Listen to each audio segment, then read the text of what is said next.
Hello Munchkins and viewers alike, it's me Munchie and welcome back to Munchie's Place for Homeless Pets, where I rescue and foster hamsters, gerbils, and mice. This is one of the rescue intake stories. Now specifically, this is a rescue off of Craigslist. They did not surrender the hamster to us, but this introduction is none other than Belle the Beauty. Her previous name was Teddy, which is quite common among hamster owners to name their hamster Hammy, Teddy, Hammy, all of the very obvious names. Hamid even, or maybe Hamtaro, even though I haven't really seen a lot of Hamtaros. A lot of people like to name their axolotls Toothless because it looks like Toothless, so Hamtaro is kind of a given name at this point for hamsters, but I haven't actually seen a Hamtaro in a very long time, for those of you who remember Hamtaro on Cartoon Network. So Belle the Beauty is what we called her because she is quite a beauty. If you guys see here, she looks exactly like Bon Bon, who was adopted this year. So we don't have Bon Bon anymore, but this hamster looks just like her. We're estimating Belle to be about 8 months old. She doesn't look any younger than that, but the previous owners did have her for only a month. We'll get into that here in a little bit. And just to let you know, with rescues, you can only see one side of the story, but we were given a pretty clear understanding of the situation the Belle came from. So unfortunately, even though this owner was very loving and kind-hearted to this little hamster, she did unintentionally put this hamster in harm's way.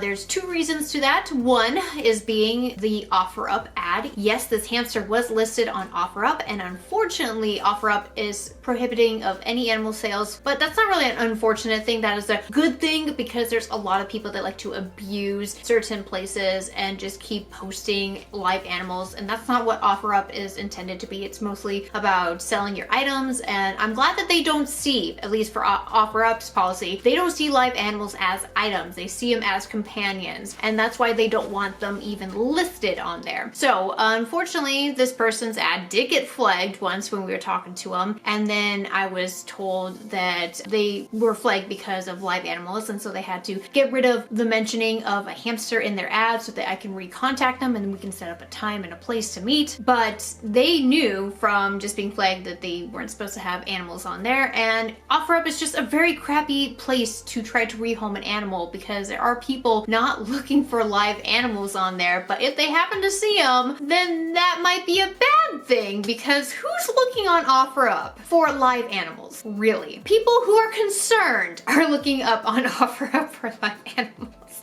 But there are people out there that will do stupid stuff, say for instance like this, and they post it on platforms that are not supposed to have live animals on them. Just like Facebook Marketplace, people still do that. They like to get very sneaky and don't even list there's a hamster involved until like at the very last sentence. Oh, by the way, hamster included. The second thing to this ad was that unfortunately, they listed them as free to go home. Free to go home is a dangerous game to be playing because that attracts not just good people looking for a good home for your hamster, but it also attracts the bad, intentionally neglected types of people. Now, I'm not saying that everybody is like that, just listing that there are possibilities, and I will explain. There has been snake owners trying on Craigslist to get free hamsters. Now, you might be thinking, especially in comment section that you guys like to leave, no stupid person out there would give hamsters to snakes.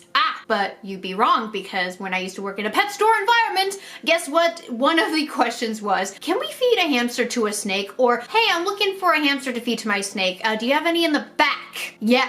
That happened. But there was one person that mentioned to me while working at the pet store that they go and they seek hamsters off of Craigslist who are free to good homes because it's very easy to get them. Yeah, no, it attracts really bad situations. It's just like with any free to good home cats or dogs out there. If the person's not willing to investigate the person they're rehoming the animal to, then that animal could just be going to a complete stranger that wants to do harm to it. So it's really stupid to not be asking for at least a small rehoming fee so you know somebody's actually investing in this poor animal. But Belle did come with a plethora of things. But before I showcase you all that, because woof, there's a lot in there to show you, I also have to go over the reason for rehoming. So the reason for rehoming this animal was because after a month of being with the daughter that this animal was intended for, this daughter was not taking care of this animal, and her mom was mainly the caretaker. And even though the mother seemed really happy and pleased with the hamster, she, from our sense, wanted to discipline her daughter because her daughter asked for a hamster and did not provide the hamster with much needed care. And so the mother took over and was like, you know what, we're just getting rid of the hamster. So she got rid of her daughter's hamster as means to punish her. Unfortunately, you really don't want to be punishing your daughter. You also need to understand that if you want your daughter or just your child in general to engage in an animal, you want to make sure that you're engaging together. If you are just putting all the responsibility on your daughter to take care of a living thing, that's not okay. So unfortunately, this hamster was mainly bought as wanting a hamster and wanting to teach the daughter responsibility. Please do not get an animal to teach your child how to be responsible. That is not how this works. You get an animal for companionship, not for a teaching tool. Please, guys, because if you are going in at the wrong approach, you are going to get the wrong results. You want this to go smoothly and nice. Don't approach it like that. You want a companion for companionship. You do not want an animal for a learning tool, which then you realize, oh, if I put my daughter responsible of this animal, she'll take care of it, right? Because that's how she's going to learn, right? No, you do it together. You do it together. I'm doing the hand motions. Do it together. I just wish she would have given this hamster a second chance. But unfortunately, the mother made it seem like she just wants it gone, and this was just a mistake. And now, let me introduce to you the enclosure that this hamster came with. Now, this enclosure is not bad for a dwarf, and it was intentionally made for a dwarf hamster. So, unfortunately, housing a Syrian hamster inside of this thing is not appropriate, and I will share with you why that is. Here we go. So, as you can see right here, we have some custom bins with some cooling rack grids. Yes, that is why it's sticking up like this. It's because this lid right here is with cooling racks. I think that's a pretty cool idea, but at the same time, you do have that design of, well, there's wires going through and there's stuff sticking up, so it's kind of hard to stack it. Plus, unfortunately, they did manage to put a big slit here. Instead of using a guard that could just easily hang over it,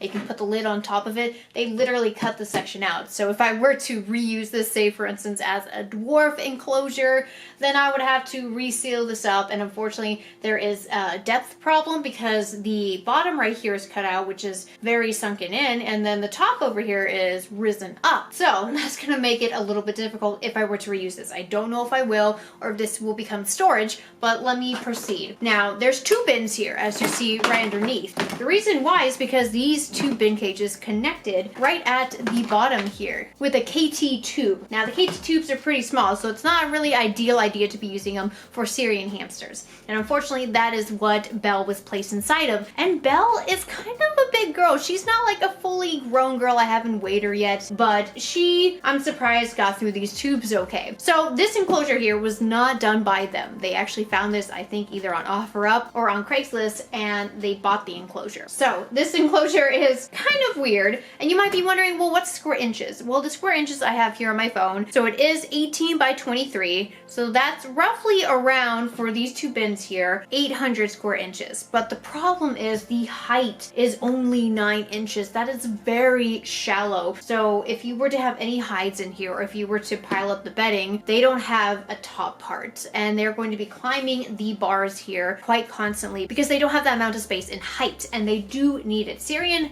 when it comes to the height, I always want to have a bigger height for them. For dwarfs, they don't really need that height space, but Syrians desperately do, so give it to them. So let's just open it up. There's a lot to go through here. We have pine wood shavings. Now, let's do the test here because this is pine wood shavings, and pine is not a safe wood. So let me see if it says kiln dried anywhere on here. Oh, here it is. Here it is. Guess what, guys? This one says it. It does for sure. It says right here, all natural kiln dried pine. So kiln dried is what dries out the toxins in the wood, and it is supposed to be safe for use. Now, just smelling it here gives me a headache because it's so potent still, even though it's kiln dried, that I personally don't like using this. We got some remaining KT Clean and Cozy right here, and then we have a monstrosity of a wheel. Now, this is a flying saucer / treadmill wheel. That's very silent and smooth. I kind of like that. I don't know how many inches this is. Just by looking at it, it kind of looks like either 6 or 6.5 inches. I don't think that's a 7-inch wheel right there. But yeah, should not be for Syrians. Syrians need 10 to 12 inches. We do have a water bottle that is from PetSmart, and it kind of hooks on the back here. So it probably, yep, here it is. It's supposed to hook right in here and stay like that. They had it drilled in on the side here. Yeah, this enclosure I may not actually use. Now, these little chew toys here, that is good to see because a lot of the times we don't get any hamsters with chew toys. So there was at least chew toys provided. It does seem like a lot of things are here, but they might not be very adequate for a Syrian. But at least chew blocks were provided here. These aren't child's toys, by the way. These are just mimicking a child's block set. If anybody's confused if they're adequate or not, yes, they are. Don't worry about it. Next, we also have the one underneath here. And it does have a few questionable things in here. Hamster and more. Triple cleaned, natural ingredients, no filler, less waste, Timothy hay. Wait, Timothy hay. There's Timothy hay in here? Anyways, this is the thing that I like to see in mom and pop stores that are like really low quality. I don't know the crude analysis on here. Let me see. Crude protein 13.75, crude fat 11, fiber 9, moisture 11.25. Just no. And we got oxbow in here. That's a definite no. Hay-based diets are a no, no, no. We got menu in here. Now, menu itself, Vitacraft creates, and Vitacraft has had better quality diets for hamsters. So menu you tend to find in very low quality pet stores and or Walmart, because Walmart sells menu from Vitacraft. It doesn't have the adequate amount of nutrients in there. So it is kind of junk food. And of course, we got the hamster and gerbil food from Great Choice that's also garbage. Yeah, no, no, no, no. And we have unshelled peanuts, which is good for a treat. Just don't give them too many because that's a lot of fat. You don't want to give too much fat in there. And we have some Simple Reward strawberry treats. None of my hamsters ever like this or the banana flavors. And then we got Yogi drops, so that is sugar right there, but this should be once in a blue moon. Well, maybe not once in a blue moon, like once or twice a week is okay in like 1 or 2 drops. Some more Yogi treats. We do have some lab blocks, so there was some protein in here. There is some sort of treat mix here. And then we also got on this one another water bottle that is also attached to this here. I want to say this probably was an enclosure for maybe 2 dwarfs instead of just a dwarf, because there's multiple water bottles. But they did connect together, but it just kind of seems like this was previously a paired dwarf enclosure.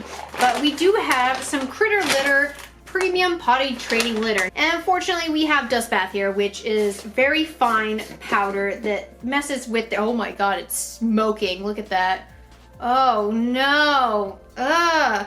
It just keeps going. This stuff is not good for your small animal because they have sensitive respiratories. And so this stuff is very bad. Use sand instead. And that is all in this bin here. But wait, yes, there is of course more. This is a very dirty exercise ball. Not gonna be using it because free roaming is a lot better. Once we get our playpen back, because we set up a playpen for the foster hamsters, our guinea pigs are currently using that right now. But anyways, 6.5-inch wheel, one of them, and then a second one of them, so 2. These are actually really good to be using for smaller dwarfs and or smaller mice, but mice definitely have those tails you gotta be mindful of. We do have some wood hides and chews here. We do have some exercising things, like all of these wonderful things. Oh my gosh, is there stuff in there? I guess this is a little bit dirty.